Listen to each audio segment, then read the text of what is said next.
Hello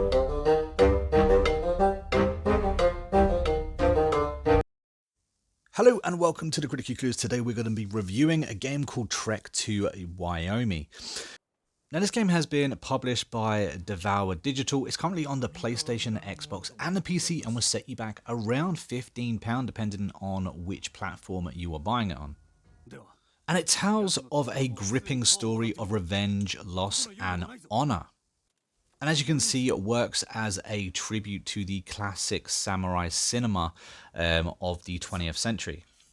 The entire game is done in this black and white, absolute beautiful setting. It's a sword fighting side scroller.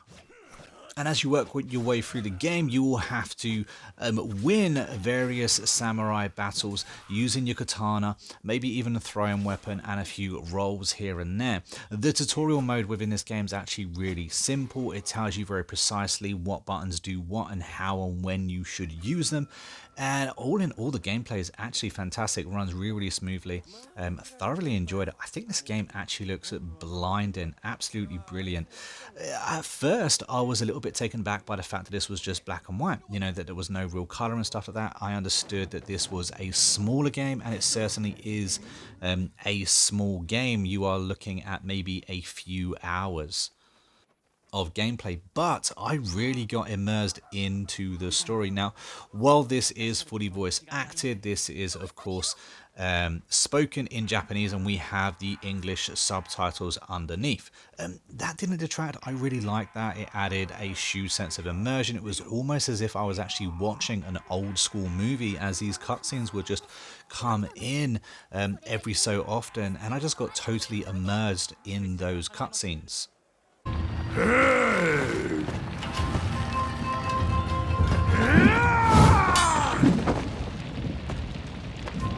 わっぱを切ろうとは武士の風上にも置けん。武士の誇りなど弱く恐れる者どもの大義名分。何も知らぬ賊め。 I actually ended up being slightly disappointed that this game wasn't longer. I would absolutely love to see a second one of these made too.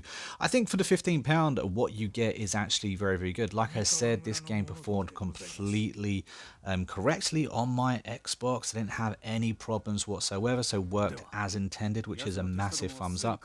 The controls itself were very, very simple. There were actually 4 different levels of difficulty that I could choose from as well. Obviously, you have to unlock the last level of difficulty, but I was excited to see those levels of difficulty because it adds replayability. Also, what I quite liked is the fact that you could choose to play on an easy mode, kind of like a storytelling mode, so that way you could just enjoy the story that this game actually has to offer.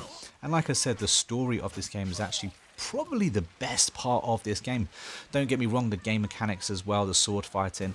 I love the fact that I was taking on the role of a samurai and, you know, going around on a mission of revenge. I also found that there was a few small incidents of side quests as well, where I could choose to find a secret area or a little side quest. There are a few different collectibles, and there was plenty of health kind of dotted around. You have to interact with these shrines in order to get a little bit of health, and it was very much welcomed, the fact that there was so much health around, because when I was very first starting out this game, I found it a little bit tricky to time my parries and time my attacks, and every now and again I would get hit probably a little bit too much, so I welcome the fact that there was that extra health there. Indie games certainly aren't for everybody, but this is one of the better indie games I think I have played this year. I've played a few indie games, and this is definitely high up on my list. Definitely one that I would recommend picking up if you are looking for a small game to kind of tide you over for a day. This is also on Game Pass as well, day one release, so if you have the Xbox Game Pass, you can just straight download it and play it off the bat, which I think is quite handy. The only small grumbles I actually have with this game is the fact that it is a short game, but I mean, for £15 I did really enjoy it. I do think the length is there for what you get. It may not be the lengthiest game, but the quality of what you get is definitely high. And there was also a occurrence every now and again where I wasn't 100% sure where I was supposed to go, because as I said, this is a side scroller, but every now and again you can go up or down, and it's not 100% certain or shows you when that can happen, because this is all in black and white and everything kind of blends into each other. Sometimes you're just not quite sure what you can interact with and what you can't. There was also a few occasions where I've been able to kick down doors, but had I not ran up to that door, there would have been no signs to say that this is something that I could have done. I guess it's a way of finding and hiding secrets within the level and making you have to look for those extra throw-in stars or collectibles. But just being said, in certain cases I did find it a little bit annoying, and I did get stuck every now and again as to where I should go next.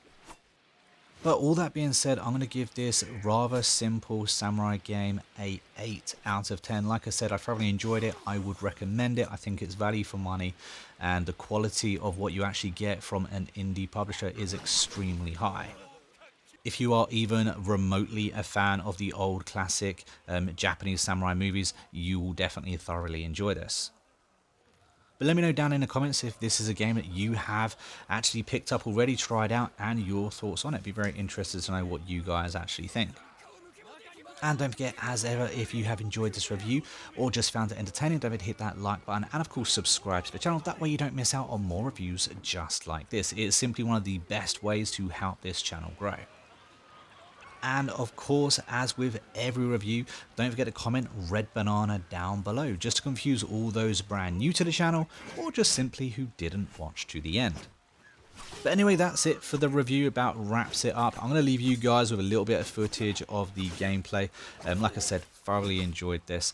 And as ever, I've been a monk who's been Critically Clueless, and until next time, happy gaming.